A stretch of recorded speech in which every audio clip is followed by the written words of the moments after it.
Então, assim, gente, eu vou falar um pouquinho do manejo das toxicidades, né, do tratamento oncológico, lembrando que o tratamento oncológico é um assunto extremamente amplo hoje, né, visto que nós temos tratamentos quimioterápicos, sejam eles orais ou endovenosos, mais comumente utilizados, nós temos a radioterapia, temos imunoterapia e as terapias-alvo. Então, dentre esses tratamentos oncológicos, a gente engloba todas essas situações, por isso que é tão extenso o tema.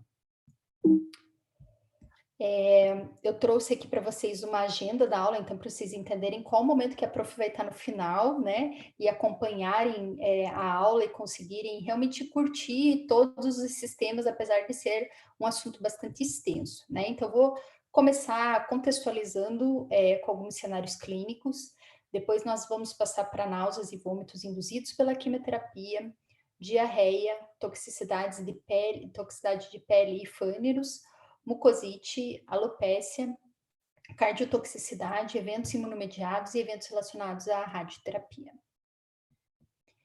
Então, preparem o café, né? Que quem me conhece sabe que eu curto um cafezinho e vamos ligar esse cérebro para poder aproveitar a aula. Então, cenário clínico 1, imaginem que vocês estão num plantão, né, no PA do Hospital Felicidade e admite um paciente de 54 anos com diagnóstico recente de neoplasia maligna de cólon. Esse paciente submetido à cirurgia em fevereiro de 2021 e iniciou quimioterapia adjuvante, então com objetivo curativo, com um esquema de tratamento chamado FOLFOX, que inclui 5-fluoracil e oxaliplatina, em março de 2021. Ele procura atendimento no serviço de emergência, que você está lá belo e formoso no dia de plantão, devido à queixa de diarreia, com cerca de 9 episódios ao dia, sem febre, sem muco, sem sangue ou pus. E associado apresentou 2 episódios de vômitos. Então, esse é o cenário 1. Depois, ao final, eu espero que a gente possa resolver todos os cenários clínicos. Cenário clínico 2 é uma paciente de 72 anos com neoplasia de mama metastática, então que já tem doença à distância, em tratamento com capecitabina, tá? Então, um tratamento paliativo com quimioterápico oral. Ela procura atendimento clínico por ressecamento e hiperemia importante em mãos e pés. Então, também a gente vai conversar um pouquinho sobre esse efeito adverso. O cenário clínico 3 é uma paciente de 45 anos em tratamento neoadjuvante devido a câncer de mama, com o esquema TCHP, que contém 2 quimioterápicos, o docetaxel e a carboplatina, e 2 medicações alvo, né, que seria o Herceptin e o pertuzumab. Essas medicações alvo, elas são contra uma oncoproteína chamada HER2. De comorbidades, é uma paciente hipertensa e diabética, e comparece em consulta queixando-se de cansaço aos pequenos esforços e diarreia, com cerca de 4 a 6 episódios por dia. O cenário clínico 4 é um paciente em tratamento para um carcinoma espinocelular de cabeça e pescoço, com químio e radioterapia, procura atendimento na emergência com dor e dificuldade para deglutir, e além de apresentar úlceras rasas, algumas confluentes em cavidade oral. E o último cenário, de paciente 5, é um paciente de 43 em tratamento de carcinoma espinocelular de colo uterino com cisplatina e radioterapia. Apresenta vários episódios de náuseas e vômitos nas últimas 24 horas e não fez uso de medicação para o quadro clínico. Então, a gente contextualizou alguns cenários e esses cenários foram todos verdadeiros, tá? Então, a gente tem isso frequentemente na prática clínica, por isso que eu quis trazer a vocês. Então, para a gente entender os efeitos colaterais da quimioterapia, que a gente vai acabar focando um pouquinho mais nessa primeira parte na quimioterapia em si, seja ela endovenosa ou oral, nós temos que entender um princípio básico da quimioterapia, que é atuar nas células de crescimento rápido, né? Só que lembrem, a gente tem as células de crescimento rápido, que são as células oriundas do tumor, porém nós temos as células de crescimento rápido que fazem parte do nosso próprio corpo, né? Então, os efeitos colaterais da quimioterapia, eles podem surgir em qualquer parte do meu corpo, incluindo alterações cognitivas, que nós chamamos de chemobrain, passando por alterações de toxicidade cardíaca, toxicidade pulmonar, toxicidade de pele e mucosas, enfim, um amplo espectro de toxicidade, como eu trago nessa gravura a vocês. A gente vai focar nas principais e nas que são mais comuns de condução do clínico, né? Então, o clínico estando lá de plantão numa emergência, seja na capital, seja numa cidade menor, a gente precisa entender o que a gente pode fazer no momento que esse paciente chega até o atendimento de urgência, ou mesmo que procura um atendimento clínico, tá?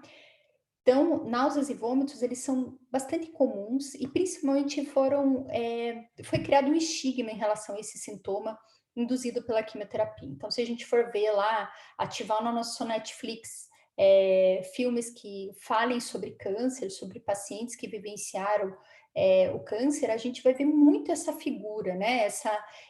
Vivenciar essa questão do baldinho, do paciente vomitando, e como isso estivesse totalmente associado ao tratamento quimioterápico. Isso era bem verdade, até a gente ter o surgimento de novos tratamentos extremamente eficazes, e além disso, a gente conseguiu identificar fatores que podem culminar com maior risco desses efeitos adversos, tá?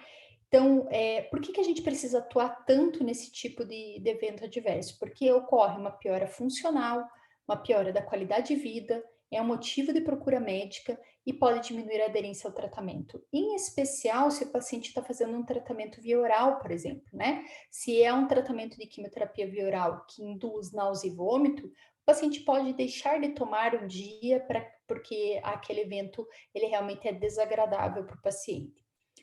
O principal preditor de risco é o potencial hematogênico intrínseco do quimioterápico. Claro, a gente tem outros fatores de risco, como, por exemplo, sexo feminino, paciente jovem, a expectativa pré-tratamento, então, paciente muito ansioso, mulheres que tiveram hiperêmese gravídica. Então, esses são os fatores, é um grupo de pacientes que vai ter um fator de risco maior para o desenvolvimento desses sintomas. No entanto, o principal preditor é o quimioterápico ou o esquema de tratamento em si, tá?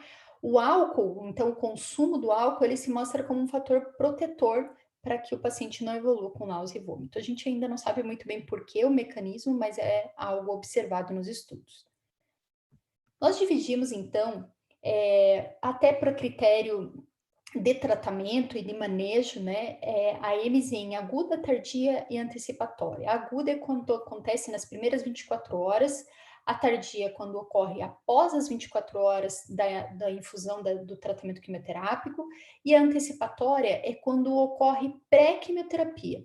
Eu até, nas aulas que eu dou sobre esse tema, eu brinco que existiu um paciente já que ele dizia que quando ele me via, ele tinha enjoo, né? Então, porque ele relacionava o fato de passar em consulta com a sequência do tratamento quimioterápico. Então, isso só de chegar no ambiente, de ter o cheiro do ambiente e de estar naquele momento, ele já sentia uma êmese antecipatória.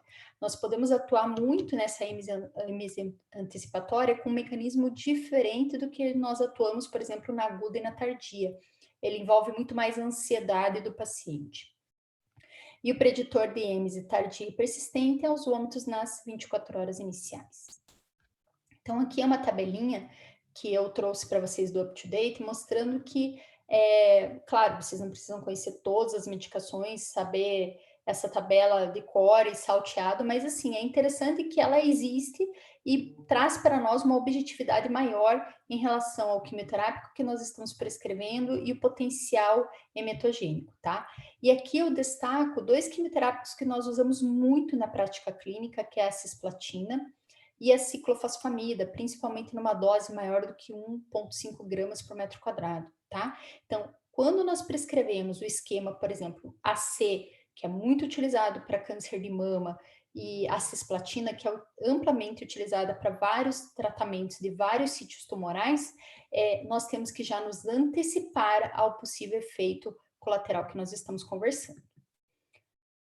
A neurofisiologia é bastante interessante, então a gente pode ter várias vias, né, de atuação. Aqui, por exemplo, as fibras vagais e esplâncnicas, onde os antagonistas do 5-HT3 vão ter uma ação em especial. O sistema vestibular, que os receptores histamínicos H1 e muscarínicos colinérgicos também vão ter uma ação maior, então é aquele, saindo um pouquinho, né, do foco da oncologia, então são aqueles pacientes que têm EMS no momento da viagem, ou que estão fazendo uma viagem de navio, por exemplo. Então, a gente sabe que essas classes de medicamentos, elas vão atuar melhor quando é desencadeado pelo sistema vestibular. Na região postrema da medula, então, que é a zona de gatilho do vômito, e além de outros, né, como odores, emoções, né, que é muito comum, por exemplo, na EMS antecipatória.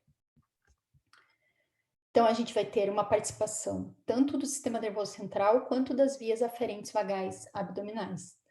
E os receptores nas vias terminais, como o 5-HT3, a neurocinina 1 e o CCK1.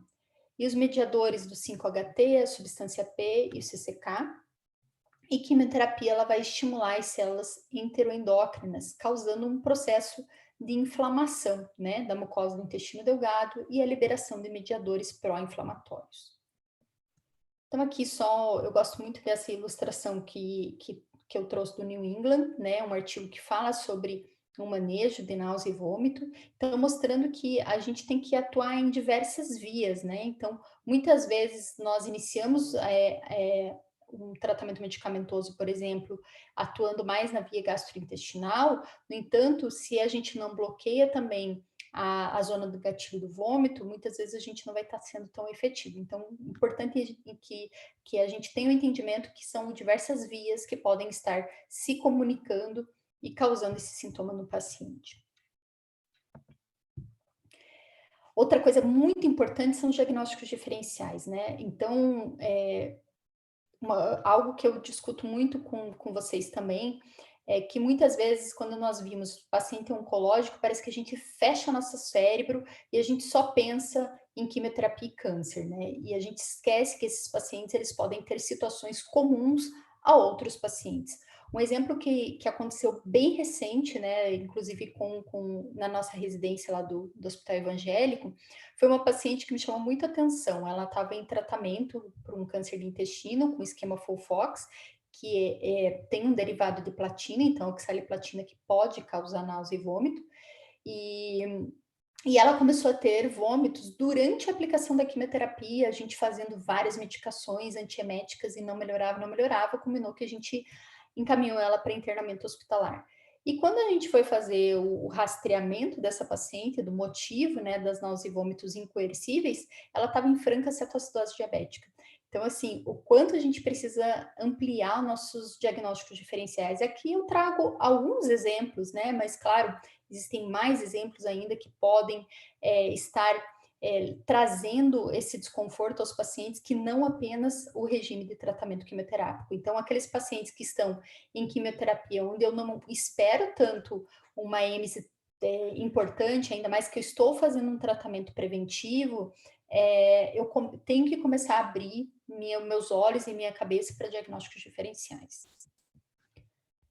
Classificação de toxicidade nos ajuda a deixar mais objetiva a toxicidade, né? Visto que ela está extremamente atrelada à continuidade ou não do tratamento, ou mesmo à redução de dose, ou algum outro manejo que eu preciso realizar para que o paciente mantenha-se em tratamento. Então, principalmente aqui dos vômitos, a gente gradua de acordo com o número de episódios, né? E as classes dos antieméticos que eu vou passar bem rapidamente, tá, gente? Só para vocês entenderem que para cada situação existe uma classe que vai atuar de forma mais específica. Então, para vocês terem um entendimento na prática, quando o paciente diz a vocês, puxa, doutora, você me prescreveu a ondansetron, que é um anti-5-HT3, que é em princípio, um antiemético bastante potente, mas eu não melhorei com a ondansetron, eu melhorei com o Dramin. Né? Então, existem justificativas para que o paciente melhore com uma medicação e não com a outra, de acordo com a fisiopatologia, tá?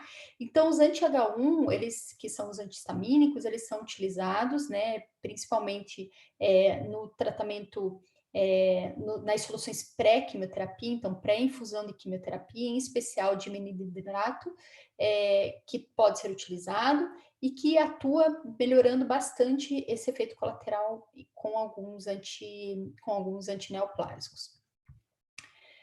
Os antidopaminérgicos, e aqui em especial os que nós mais utilizamos são a bromoprida, a metoclopramida, a domperidona menos, e a clorpromazina também na prática acaba que a gente não utiliza tanto, tá? Então, eles são bastante importantes quando nós pensamos em mecanismos procinéticos. Então, lembrem que a gastroparesia pode causar náusea e vômito. Então, se a gente atua nessa via, muitas vezes nós aliviamos os sintomas do paciente, tá? Os antagonistas 5-HT3, então, que são as medicações, né, mais recentes, aí, mais potentes para os pacientes oncológicos, em especial para náusea e vômito induzida pela quimioterapia. E na classe nós temos o dolazetrona, granizetrona, ondansetrona, tropizetrona e palanozetrona. Eles têm, sim, uma ação em especial na ímese aguda, e aqui eu destaco a palanozetrona porque ela vai ter uma ação tanto na ímese aguda quanto na tardia, tá? Diferentemente da ondansetrona, que é a mais amplamente utilizada por nós. Os antagonistas da neurocinina 1, então, que aqui tem mais ainda, tem o metuptanto, mas a gente tem o apreptanto, que é o emende que nós utilizamos bastante, o fosapreptanto, e tem alguns estudos que mostraram que ele tem realmente uma ação associada ao corticoide bastante importante e bastante específica para as pacientes que estão em tratamento oncológico. E os corticoides, lembrando que os corticoides vão ter uma ação central e também eles vão atuar como anti-inflamatórios. E lembrem que lá no início eu falei que a quimioterapia ela vai propiciar um processo inflamatório, né? Então a gente vai ter essas ações do corticoide, mas o fato é que eles vão atuar muito potencializando o efeito dos antieméticos e também naqueles esquemas de tratamento com potencial baixo de êmese, eles por si só já atuam como tratamento isolado, tá? Então aqui eu fiz uma tabela que tá meio assim, bastante confusa e ao mesmo tempo não, mas só para eu tentar explicar para vocês. Aqui eu tentei colocar as doses também, para vocês terem uma ideia de doses e ter uma pesquisa rápida, mas quando o potencial de êmese é alto, nós vamos usar algum medicamento que vai atuar na classe dos antagonistas do 5-HT3, associado, então, adicionalmente aos antagonistas da neurocinina 1, tá? E a dexametasona, tá? O corticoide de eleição que nós utilizamos para esse fim é a dexametasona. E alguns adjuvantes quando necessários, como o lorazepam, em especial quando o paciente tem um grau de ansiedade importante ou tem náusea antecipatória. E hoje nós temos mais um também componente dessas medicações que nós utilizamos para náusea e vômito, que é a olanzapina. A olanzapina vem ganhando bastante espaço e também vem sendo substituída em vários casos pela metoclopramida, por exemplo, tá? Potencial moderado, muitas vezes utilizando os 5-HT3 mais a dexametasona é o suficiente. Em alguns cenários, a gente precisa utilizar os NK1. E o potencial baixo, provavelmente a gente precisa usar apenas a dexametasona ou a metoclopramida ou dose única de ondansetrona. Então, algumas considerações: quimioterapias em dias consecutivos ou via oral, elas vão ter um potencial emético menor do que aqueles ciclos mais que sejam de maneira mais agenda a cada 15 ou 21 dias. A quimioterapia combinada, ela vai aumentar o potencial emetogênico. Então, por exemplo, o esquema de doxorubicina com ciclofosfamida, o famoso esquema AC, ele é mais emetogênico do que o antracíclico isoladamente. A êmese antecipatória é um reflexo condicionado, muitas vezes a terapia comportamental e os benzodiazepínicos vão muito bem, muito melhor até do que as medicações mais novas para se combater a êmese.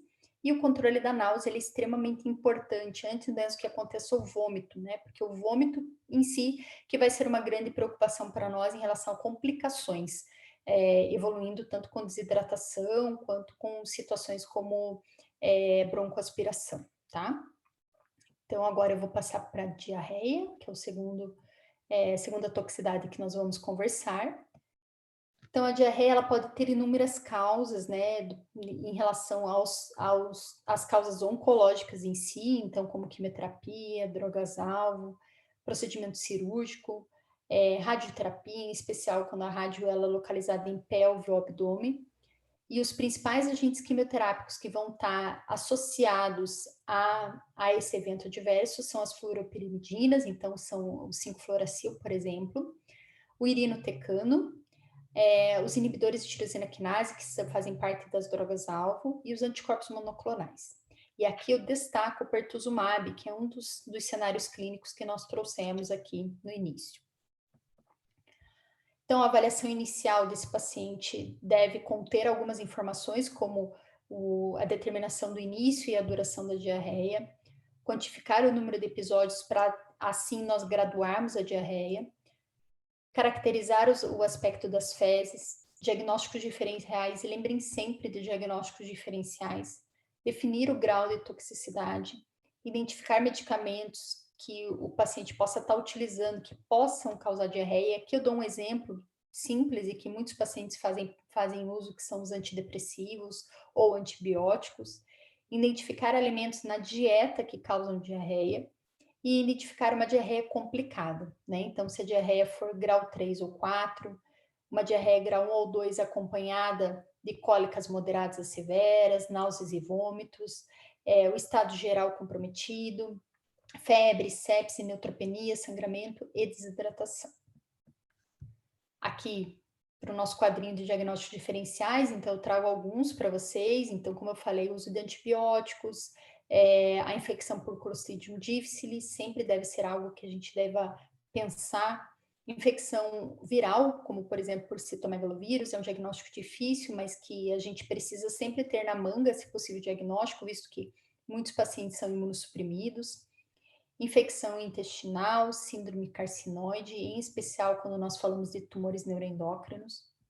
Insuficiência pancreática, então pacientes que foram submetidos à pancreatectomia, a gente tem que pensar nisso. Intestino curto, radioterapia, diarreia paradoxal devido a uma obstrução intestinal e diarreia associada a dieta ou outras drogas não oncológicas. Então, aqui a graduação da toxicidade da diarreia, a gente pode ter a graduação em pacientes com ou sem colostomia e ela vai depender do número de evacuações ao dia que o paciente apresenta.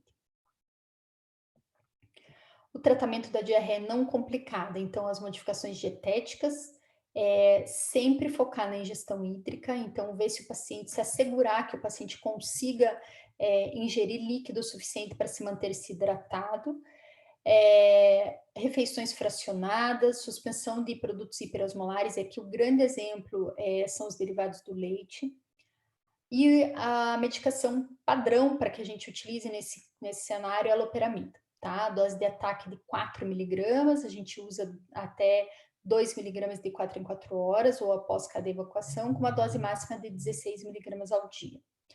E a suspensão ela vai acontecer 12 horas após o paciente não ter mais o evento. Se o paciente estiver em uso de irinotecano, nós devemos considerar doses mais altas da loperamida, e também nós podemos associar a racicadotrila, que é o tiorfan, nome comercial, 100 miligramas de 8 em 8 horas, só lembrando que a loperamida ela tem uma ação um pouquinho mais efetiva do que a racicadotrila. No entanto, a loperamida ela também tem um risco maior de translocação bacteriana. Se ocorrer a persistência de diarreia por mais de 24 horas, nós podemos manter a loperamida, no entanto, na maioria das vezes nós associamos antibiótico, tá? E aqui o antibiótico de eleição é o ciprofloxacino, 500 miligramas de 12 em 12 horas. Se a persistência da diarreia for por mais de 48 horas, o ideal é ter uma nova avaliação com exame clínico, exames laboratoriais, reposição endovenosa, tanto através de soroterapia quanto também avaliação eletrolítica, suspender a loperamida, iniciar o octreotide e considerar necessidade de admissão hospitalar. E na diarreia complicada, quando o paciente já chega também com sinais vitais alterados, aí não tem muito que a gente ficar aguardando, né? Nós admitimos esse paciente no hospital, ressuscitação volêmica endovenosa, iniciar o octreotide, né? Chegando até uma dose de 500 microgramas de 8 em 8, antibiótico terapia e exames laboratoriais, inclusive pesquisando infecção por Clostridium, Salmonella, Escherichia coli, o Campylobacter, e suspender a quimioterapia até a resolução completa dos sintomas. Agora vamos passar um pouquinho sobre alterações de pele e fâneros, tá? Esse é um tema extremamente extenso, né? Mas que eu vou tentar dar fazer um short course aqui para vocês. Em especial, o que nós temos mais dificuldade na nossa prática clínica é o encontro de dermatologistas que tratem esse tipo de alterações. Então, a gente tem que acabar ficando no papel do dermatologista muitas vezes por conta de ter poucos profissionais, né, que atuem nessa área. Então, a hiperpigmentação, ela pode acontecer, que são alterações da coloração da pele, das unhas, dos cabelos e das mucosas. Em casos mais raros, a hiperpigmentação das gengivas pode ser permanente, tá? Mas que na maioria dos casos a melhora com a suspensão da medicação, isso em especial para pacientes de raça negra é mais comum a gente ver essas alterações de hiperpigmentação de mucosa também acontecendo, tá? Aqui eu trago algumas ilustrações, tá, gente? Mas hoje a hiperpigmentação, ou mesmo a despigmentação, ela está acontecendo de forma bastante frequente com tratamento oncológico. Então, um dos exemplos é o uso de imunoterapia e pacientes que ficam com faixas brancas no cabelo, por exemplo. A gente está vendo isso acontecer como evento, né, adverso da imunoterapia. E da quimioterapia é mais comum acontecer lesões hiperpigmentadas mesmo, tá? Então, modificação da coloração das unhas com essas manchas amarronadas, as áreas principalmente de dobras tendo uma coloração mais violácea, e também a gente pode ter o trajeto venoso sendo hiperpigmentado. A xerose cutânea e o prurido também são eventos extremamente frequentes, muito frequentes com qualquer tratamento oncológico, e aqui inclui imunoterapia, terapia-alvo, então algo que a gente precisa realmente ter um manejo adequado. Aqui eu já aproveitei para graduar e para trazer a terapêutica, né? Então, grau 1 é quando menos de 10% da área da superfície corporal é atingida, não tem eritema ou prurido associado, e o que nós mais indicamos é que o paciente use sabonetes suaves. Então, para ser bem prática, sabonetes que a gente usa para nenê, por exemplo, é o que a gente mais indica. Evitar banho muito quente, demorado, evitar produtos com álcool, manter a pele bem hidratada, tá? E aqui os comentários que eu quero trazer aqui para vocês em relação à hidratação, né? Então, usar substâncias, usar hidratantes realmente com poder de hidratação, porque algumas vezes tem pacientes que usam hidratantes que não têm tanto poder de hidratação, então não tem tanto poder cosmético, né? O corticoide tópico, ele deve ser utilizado por período limitado e que não seja de muita alta potência, tá? Grau 2 é quando o acometimento é de 10 a 30% da área de superfície corporal e associado a eritema, prurido, limitação das atividades instrumentais de vida diária. E o tratamento seriam todas as medidas que eu descrevi acima, que eu acabei de passar para vocês, e utilizar, aí sim a gente promove o uso do corticoide, tanto tópico quanto sistêmico, tá? Claro que por um período limitado. E grau 3 é quando tem um acometimento maior do que 30% da superfície corporal. Nós vamos usar as mesmas medidas acima, porém, em alguns casos, o paciente tem prurido associado, então, na prática, eu acabo usando muito aqueles cremes hidratantes que são cosmecêuticos, né, para pacientes com dermatite atópica. Então, muitos daqueles produtos que no final tem escrito AP, né, então seja aqui não estou vendendo nenhuma marca, tá, gente, mas seja o Cetaphil, seja da La Roche-Posay, mas que tenha realmente não tenha cheiro, e seja para paciente atópico. E também algumas vezes a gente precisa tratar o prurido, né? E tem pruridos que são refratários anti-histamínicos, que é a nossa primeira escolha. Caso seja refratário, aqui algumas sugestões como a gabapentina ou a preptanto, né? Pode atuar também nesse sintoma. E os antibióticos sistêmicos, caso aconteça alguma ferida, como eu vou mostrar para vocês em casos de imunoterapia, ou também os antivirais orais, caso a gente suspeite de infecção herpética. Alteração ungueal também pode acontecer, principalmente associada a tratamento com taxanos e com as drogas-alvo. As unhas elas podem ficar fracas, mudar a coloração, podem ficar frágeis e quebradiças e até mesmo cair, né. Principalmente a gente tem uma associação muito grande com onicólise e quebra da matriz da unha, com o docetaxel. Então evitar a infecção, a gente, acaba orientando os pacientes a usarem luvas para se proteger, e não usar produtos irritantes e evitar machucar as cutículas. Então, não é que o paciente não possa, de forma alguma, por exemplo, fazer as unhas, né? Mas a gente orienta para que não use uma espátula, por exemplo, só para empurrar a cutícula e não tirar de forma muito profunda. Se for usar algum esmalte, que seja um esmalte hipoalergênico. Então, é um novo mundo de produtos que o paciente precisa utilizar. Aqui só mostrando também algumas ilustrações, né? Então, o paciente pode realmente, essa paciente, ela já tem um descolamento ungueal, ela pode vir a perder realmente a unha. E a síndrome mão-pé, que também pode ser chamada de eritrodesestesia palmo-plantar, é um efeito colateral também associado a algumas medicações, e aqui eu cito em especial a capecitabina, daquele cenário clínico que eu passei para vocês. Também a gente pode ter associação de síndrome mão-pé com outros quimioterápicos, mas acho que a capecitabina ela fica bastante ilustrativa nesse sentido. Então, podem surgir uma sensação de queimação das mãos e pés, vermelhidão, inchaço, formigamento, até formação de bolhas, dor, coceira, que, gente, vai parecer assim, só que ela vai ficar mais limitada a mãos e pés, como se fosse uma queimadura, né? Então, pense na fase de uma queimadura.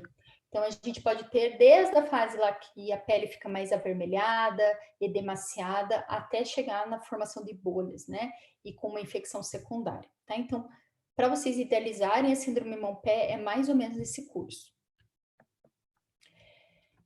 Então, aqui só ilustrando, existem casos, por exemplo, como esse, onde ocorrem essas rachaduras plantares, né, que o paciente não consegue nem deambular. Isso aconteceu com uma paciente minha que estava tendo benefício oncológico à capecitabina, com um controle da doença espetacular, no entanto, com toxicidade limitante, né? Um dia que ela chegou para mim de cadeira de roda, eu tive que parar o tratamento dela. Então, aqui a graduação de toxicidade também, o que a gente faz, né? Então, o grau 1 é quando tem alterações mínimas da pele e não tem dor associada, a gente pode utilizar o corticoide tópico de alta potência, como o clobetasol, e o celecoxib, então, para diminuir o processo inflamatório. Grau 2 é quando tem alterações cutâneas, como descamação, bolhas, edema ou dor associada, mas não interfere nas atividades diárias. Daí também nós utilizamos o corticoide tópico, controle da dor com anti-inflamatório não hormonal ou GABA antagonista e utilizar a dexametasona com a infusão da medicação, da droga antineoplásica. E grau 3 é quando tem uma dermatite ulcerativa, alterações cutâneas com dor que interferem nas atividades diárias. E aí nós temos que suspender a terapia até atingir a toxicidade grau 1 e as mesmas medidas que nós instituímos na toxicidade grau 2. Acne também é um processo bastante comum que a gente precisa atuar, em especial em algumas drogas, como o cetuximab e os inibidores de tirosina quinase. Eles são, normalmente, esses efeitos adversos, eles acontecem de forma dependentes da dose, com melhora após o término do tratamento. Existiram alguns relatos iniciais que, por exemplo, o cetuximab, que é um anticorpo monoclonal, que nós utilizamos para tratamento de câncer de intestino, câncer de cabeça e pescoço, existiram algumas relações dos pacientes que apresentavam essas reações acneiformes, eles tinham também relação com melhor resposta ao tratamento oncológico. Então é meio estranho falar, mas a gente fica feliz quando o paciente aparece com essas reações, porque muito provavelmente ele está respondendo ao tratamento oncológico. Essas alterações elas vão predominar em áreas seborreicas, associada a prurido, desconforto, queimação e dor, e geralmente acompanhada de telangiectasias, e os casos mais severos podem evoluir para pioderma facial. Então, também a gente vai graduar a toxicidade, né, de acordo com o acometimento da superfície corporal. Então, quando é grau 1, a gente não vai recomendar nenhum tratamento. Grau 2, Aí sim nós orientamos tratamento tópico com antibiótico, né? Aqui os da eleição são a clinda ou a eritromicina. E corticoide, que também vai ser tópico, tá? A gente não deve usar por tempo muito prolongado e ainda podemos utilizar tratamento sistêmico com tetraciclina ou derivados, e aqui a gente favorece o uso da doxiciclina, tá? Grau 3 é quando tem acometimento maior do que 30%, associado a gente pode ter infecção, né? E aí nós temos que modificar a dose, o intervalo do anti-EGFR, aqui o mais comumente utilizado e relacionado a esse efeito é o cetuximab. O corticoide tópico ou sistêmico, tratar, né, sistemicamente com antibiótico oral, antihistamínicos, se for necessário, se tiver prurido associado. E o grau 3, nós temos que suspender temporariamente a medicação e sim iniciar medicação oral, tanto antibiótico quanto corticoide, tá? E a terapêutica profilática, né? Então, se o paciente já inicia com algumas lesões, e a gente imagina que essas lesões podem piorar, então, algumas vezes a gente já orienta antibiótico terapia oral por até 6 semanas, o hidratante no rosto e corpo, porque apesar de ter essas lesões, a pele pode ficar bastante fragilizada e desidratada. Protetor solar nas áreas expostas, porque muitas vezes essas lesões elas podem causar manchas na pele, e o corticoide tópico, né? Então aqui o de escolha para profilaxia é hidrocortisona, que pode ser aplicado na face, mãos, pés, pescoço, costas e no peito na hora de dormir. Agora vamos falar um pouquinho sobre mucosite. Então, mucosite é super comum da gente também receber, né? Tanto na nossa prática como oncologista, quanto também gerar procura de atendimento médico, visto que qualquer alteração na cavidade oral vai parecer algo, eu brinco que parece um elefante na boca, né? Porque lembrem vocês quando tiveram uma lesão aftoide por comer muito abacaxi, morango, né? A gente tem um incômodo muito grande com com uma lesão, né? Imaginem várias lesões e causando em especial dor, né? E a dor ela pode levar a dificuldade na alimentação e na deglutição, e aí a gente gera um ciclo vicioso, porque muitas vezes o paciente vai deixar de ingerir, em especial líquidos, e desidratar, né? Então, a higiene dentária adequada e o uso de algumas medidas profiláticas, elas podem ajudar na prevenção e no tratamento desse efeito colateral. Então, muito importante a gente pegar e segurar na mão do dentista e pedir para o dentista avaliar muito bem o nosso paciente antes mesmo de iniciar o tratamento. Porque se for necessário fazer alguma limpeza, raspagem de doenças periodontais, isso deve ser feito de preferência antes de iniciar o tratamento oncológico, seja ele com radioterapia ou com quimioterapia. Então, alguns fatores de risco é a pobre higiene bucal, a presença de doenças, né, tanto periodontais como cárie ou patologia periapical. O tipo da droga oncológica, a dose e a via de administração também vai ter um risco maior ou não para desenvolvimento de mucosite. A imunoterapia também pode estar associada à inflamação das mucosas, né? E o tratamento concomitante com rádio e quimioterapia, como eu trouxe para vocês aquele cenário do paciente com tumor de cabeça e pescoço, ele vai aumentar muito a chance de evoluir para mucosite. Pacientes também que estão em transplante de medula óssea, em tratamento aplasiante, tem um risco maior também de evoluir, e pacientes jovens. Então, também nós graduamos essa toxicidade, né, de acordo com o exame físico, então, avaliando a presença de vermelhidão ou ulcerações, se essas ulcerações são com característica de pseudomembranas, ou elas são confluentes, ou ocorre sangramento também associado. Então, aqui também trouxe algumas ilustrações. Como eu sempre falo também, isso é bem comum da gente ver numa doença comum na pediatria, que é a síndrome mão-pé-boca, né? Então, a gente já viu isso bastante, ou se não viu, vai ver quando passar na pediatria. E lembrando que a gente tem mucosa não apenas na cavidade oral, né, gente? A gente é forrado de mucosa. Então, a gente tem a mucosa ocular, a mucosa nasal, mucosa intestinal, e nós podemos ter acometimento de qualquer mucosa. Então, bastante comum os pacientes virem com queixa de lacrimejamento excessivo, que nós chamamos de epífora, vermelhidão ocular, coriza, dor em região de cavidade nasal, ou mesmo diarreia, alteração do hábito intestinal. Tá?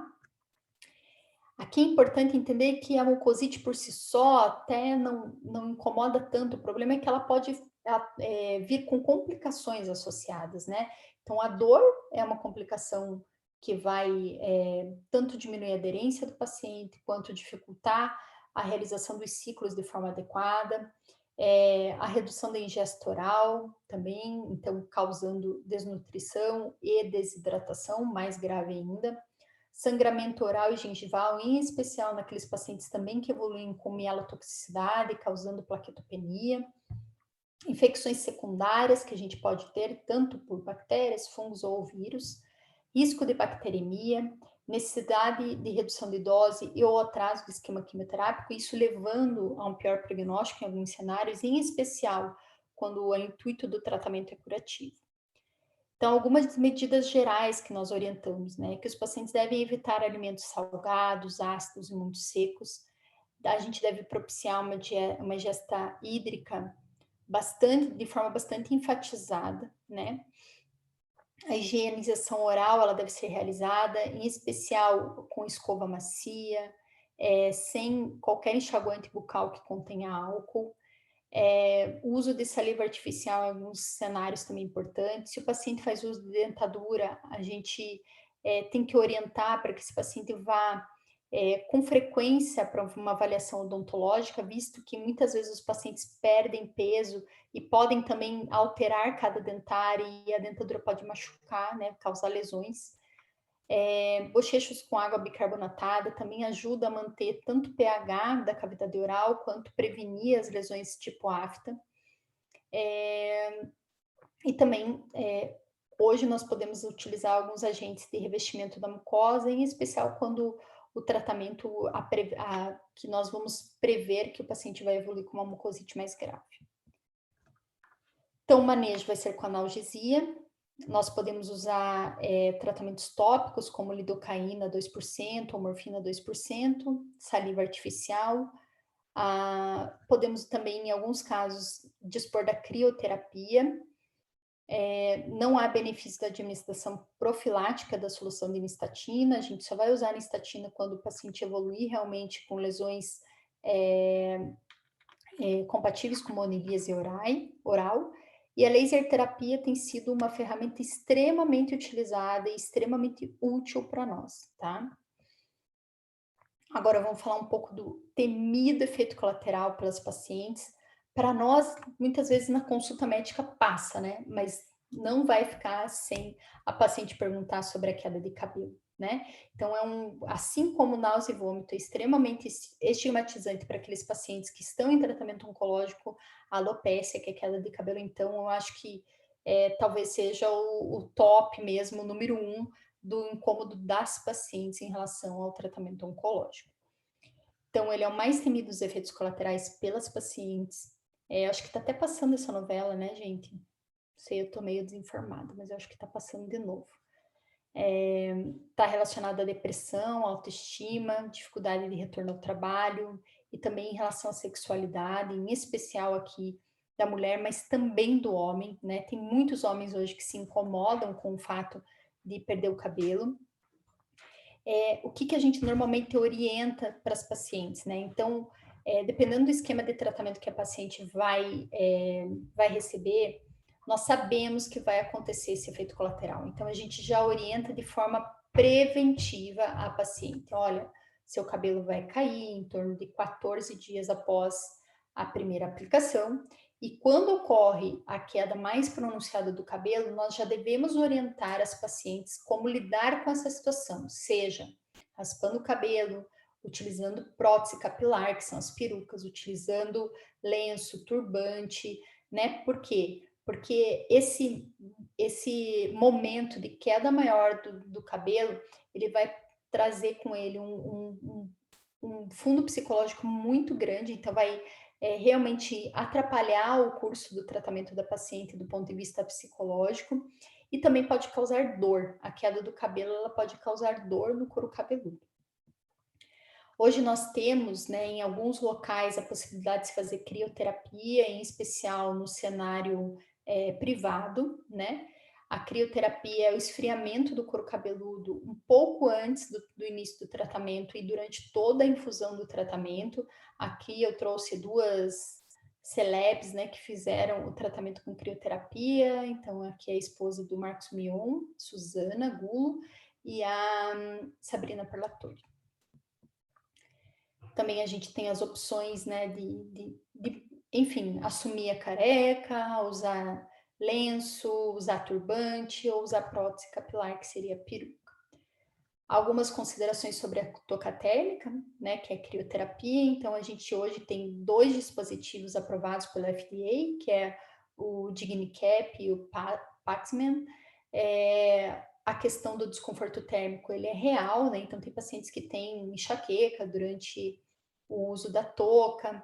O resfriamento do couro cabeludo ele deve iniciar meia hora antes da infusão do quimioterápico e se prolongar de 90 a 120 minutos após o término do tratamento, sendo que algumas infusões de quimioterapia podem durar até 4 horas. Então, vocês pensem o tempo de resfriamento, né? A terra do pinguim não é fácil, gente. E não é eficaz para todos os tipos de protocolos, eles foram mais testados, essa técnica foi mais testada para protocolo de câncer de mama, tá? E está contraindicada em tumores hematológicos. Agora a gente vai falar um pouquinho da cardiotoxicidade. Eu não podia deixar de falar de cardiotoxicidade, apesar de aumentar de uma forma bastante de aumentar a aula, né, de uma forma importante, mas eu acho que a cardiotoxicidade hoje ela está muito em voga, então vocês precisam, como ligantes da melhor liga do Brasil, vocês precisam estar atentos à cardiotoxicidade, né? Então a gente precisa falar sobre ela, tá? Então, por que a gente precisa falar então, né? Porque ela vai aumentar a morbimortalidade dos nossos pacientes. Ela pode ocorrer desde os primeiros dias após o início do uso da droga antineoplásica até anos após o término do tratamento. E lembrando que a cardiotoxicidade não é apenas a disfunção ventricular, não é apenas a queda da fração de ejeção, mas também pode estar associada às outras alterações de cardiopatia, como arritmias e distúrbios de condução, complicações pericárdicas, miocardite, coronariopatia, valvopatias, alterações vasculares, tromboembolismo, hipertensão e outras alterações também, tá? Nós vamos dividir a cardiomiopatia induzida pelos antineoplásicos como tipo 1, quando ocorre uma disfunção ventricular irreversível e é dependente de dose, e aqui o principal deles são os antraciclos, então a doxorubicina, a famosa quimio vermelha, e o tipo 2, quando está associado a uma disfunção ventricular reversível, né? Que pode ser realmente melhorada após a descontinuação do tratamento e não vai depender da dose. Alguns fatores de risco, então por isso a importância da gente ter uma anamnese bastante completa do paciente oncológico, a gente entender se tem alguma cardiopatia prévia, até mesmo para que a gente possa julgar o melhor esquema de tratamento que nós devemos utilizar para o paciente. Fatores de risco cardiovascular, então como hipertensão, hiperlipidemia, tabagismo, coronariopatia, diabetes ou arritmias, crianças ou idosos, quimioterapia associada à radioterapia ou agente antineoplásico, radioterapia torácica prévia, em especial se for do lado esquerdo, dose cumulativa elevada e susceptibilidade genética. Aqui, gente, eu até brinquei hoje que é um slide bastante poluído, mas assim, só para vocês pegarem algumas ideias, tá? De algumas medicações que o rol de medicações que podem induzir cardiotoxicidade é gigantesco. Então, quem pretende fazer cardiologia vai ter que pelo menos ouvir falar desses remédios, porque não está sendo raro nós pedirmos a ajuda do cardiologista para o manejo dessas alterações, tá? Então, nós temos o 5-fluoracil, que é muito utilizado para tratamento de câncer de intestino, a capecitabina também para tumores do trato gastrointestinal, para tumor de mama. As antraciclinas, que aqui eu destaco a doxorubicina, a famosa quimio vermelha, tá?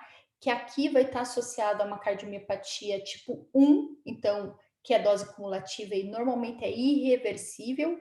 Então, a importância da gente, quando eu estou lá passando visita com vocês, vocês me contam que uma paciente teve câncer de mama, a importância da gente saber se ela recebeu esse tipo de quimioterapia, qual a dose, porque a dose é cumulativa pela vida, né? Então, uma vez que a paciente recebeu a doxorubicina, muito provavelmente não possa estourar a dose. Eu posso até fazer alguns ciclos adicionais, mas me preocupando com a dose cumulativa, tá? Aqui alguns outros remédios também que nós estamos utilizando, então tem uma medicação que se chama ribociclib, que é uma medicação relativamente nova, que entrou agora, uma notícia mega fresca para vocês, entrou no rol da famosa, no famoso rol da ANS, e é um inibidor de ciclina que nós estamos utilizando para câncer de mama metastático, e que não raro a gente tem que pedir ajuda lá do cardiologista, para ele rodar um eletro da paciente, para que a gente tenha um eletro prévio ao tratamento e monitorar essa paciente com eletro, porque pode evoluir com prolongamento do intervalo QT. E eu juro para vocês que eu tive que rever tudo isso quando começou a vir essa questão da medicação, e a medicação está sendo mais amplamente utilizada, porque né, fica lá no nosso campo de guardados, né, e a gente tem que reativar essas informações. Os taxanos também que nós utilizamos muito, nós podemos ter distúrbios de condução, isquemia miocárdica associada. E aqui outra medicação que eu gostaria que vocês também se atentassem é o trastuzumab, que também é uma medicação que nós utilizamos para tumores HER2 positivos, seja câncer de mama, seja tumor de estômago, né, tumor gástrico, e aí nós vamos ter sim uma cardiotoxicidade que não vai estar associada à dose, é uma cardiotoxicidade tipo 2, que vai estar associada sim a uma reversibilidade caso nós suspendemos a droga. Existem alguns estudos para quem gosta bastante de cardio, para a gente prevenir a cardiotoxicidade, né? Então a gente tem que otimizar o tratamento tanto dos fatores de risco quanto realmente de qualquer outra alteração que vá aumentar o risco cardiovascular do paciente. Então, encorajar hábitos saudáveis, cessar tabagismo, adotar uma dieta adequada, perda ponderal. E aqui eu deixei em asterisco porque é um assunto que eu gosto muito, que é a adoção de atividade física, e ela tem sido cada vez mais considerada uma promessa na estratégia não farmacológica na prevenção e tratamento da cardiotoxicidade induzida por agentes antineoplásicos, além dos outros benefícios que a atividade física pode trazer para o paciente oncológico. Tem algumas medicações que são ditas cardioprotetoras. Os principais grupos, né, são os inibidores da enzima de conversão da angiotensina, os bloqueadores do sistema renina-angiotensina e os beta-bloqueadores. No entanto, ainda os estudos eles são preliminares, apesar de, em alguns casos, tanto os cardiologistas como nós, oncologistas, a gente acaba, no caso de maior risco, né, ou aquele paciente que evolui com uma taquicardia importante, e isso aumentando o trabalho cardíaco, a gente acaba iniciando um beta-bloqueador. Existe um estudo no INCOR com o carvedilol para esse grupo de pacientes que trouxe dados preliminares favoráveis. Existem dados ainda que nós não temos conclusão desses dados do uso preventivo de estatina, nos estudos PREVENT, STOP-CA, e uma medicação que é a grande vedete da cardiologia, que é o Entresto, né, que é o sacubitril valsartana, que também está sendo utilizado está sendo estudado, né, melhor falando, como cardioprotetor. A única medicação cardioprotetora aprovada é o dexrazoxano, né, que a gente não utiliza muito na prática clínica, porque existem alguns dados que eles podem diminuir o efeito antitumoral das antraciclinas. Então, abordagem diagnóstica através de exames, né, como o ecocardiograma, que acaba sendo o exame de eleição, visto a facilidade de se obter um ecocardio, apesar de ser operador dependente. Então, o ideal é que também seja um ecocardiografista que tenha conhecimento do paciente oncológico. Muitos ecocardiografistas estão incluindo uma avaliação que é o strain miocárdico, para tentar melhorar a sensibilidade do método. de avaliação da fração, né, da função cardíaca. A ressonância nuclear magnética é o padrão ouro para o cálculo da fração de ejeção e também para o diagnóstico diferencial de miocardite. No entanto, é um exame mais caro, então por isso é menos utilizado. A ventriculografia por radionuclídeo também pode ser utilizada, e a dosagem de troponinas, BNP e o eletrocardiograma em alguns cenários também bastante utilizado, inclusive para o acompanhamento dos pacientes. A abordagem terapêutica ela vai ser direcionada ao tipo de toxicidade cardíaca, e aí a gente tem várias diretrizes, né? O que o cardio mais gosta é de diretriz para tratar as situações. Agora eu já estou passando mais para o final, gente. Eu vou falar rapidamente de eventos imunomediados, porque é uma situação que eu teria que ter uma aula dedicada a isso, né? Para poder contextualizar sobre imunoterapia e para que vocês possam entender sobre os eventos imunomediados, mas de uma forma extremamente simplista. O que eu digo para vocês é que a gente adentra o mundo das ites, né?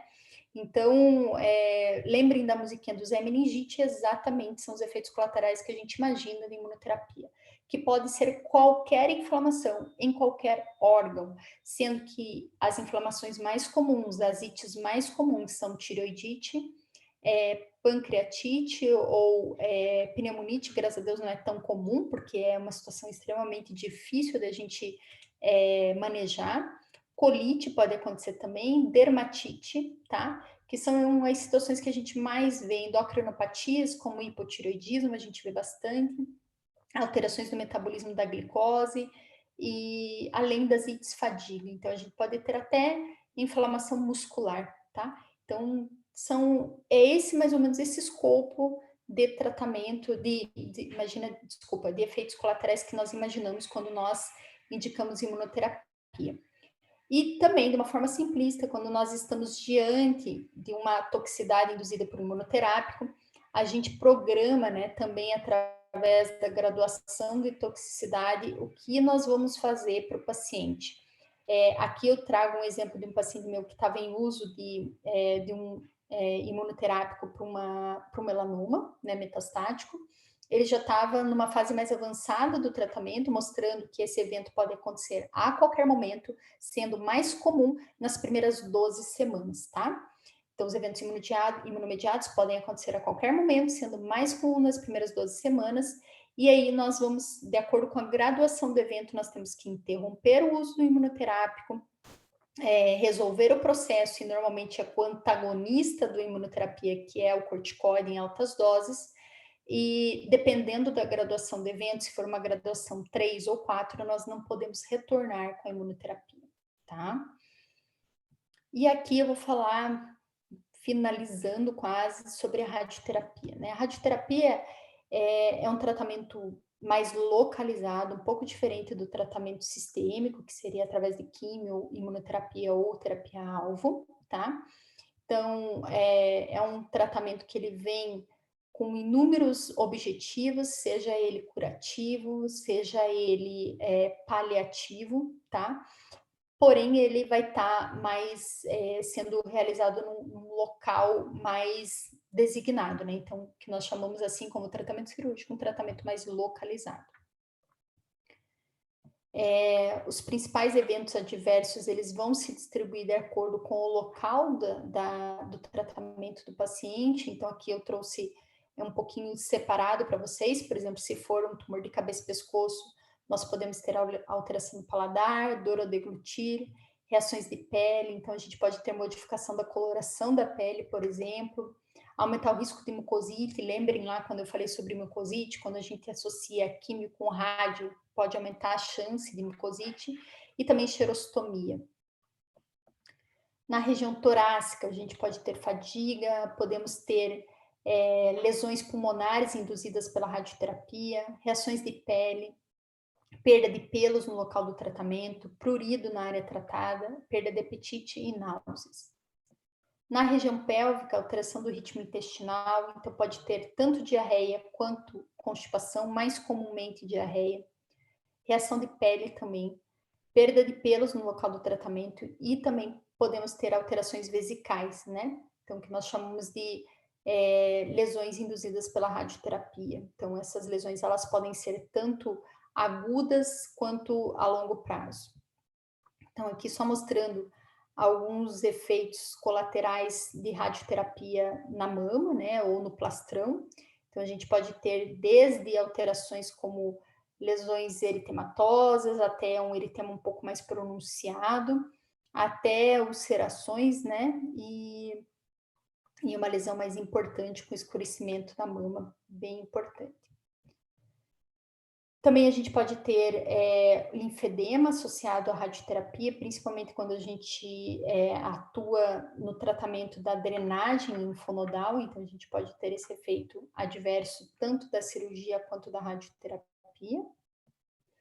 E é isso, gente. Terminando a aula, eu quero trazer essa citação do Carl Jung, que diz que nós precisamos conhecer todas as teorias, então, como eu tentei trazer aqui para vocês hoje, dominar todas as técnicas, mas quando nós tocamos a alma humana, nós precisamos ser outra alma humana. Eu acho que essa citação nunca está sendo tão válida como nos tempos que nós estamos vivendo, né? Onde nós não podemos tocar de uma forma bem, assim, dizer que eu não posso tocar vocês, mas eu espero que de alguma forma eu consiga tocá-los com meu carinho pela Liga e por todos que fazem parte dela. Fofa, muito obrigada, prof. Ó, viu? Acho que eu consegui ficar no tempo, né? Aham. 2 horas. Não, super conseguiu. E aí, gente, alguém tem alguma pergunta? Se quiserem mandar pelo chat, se quiserem mandar aqui no... falar também, né?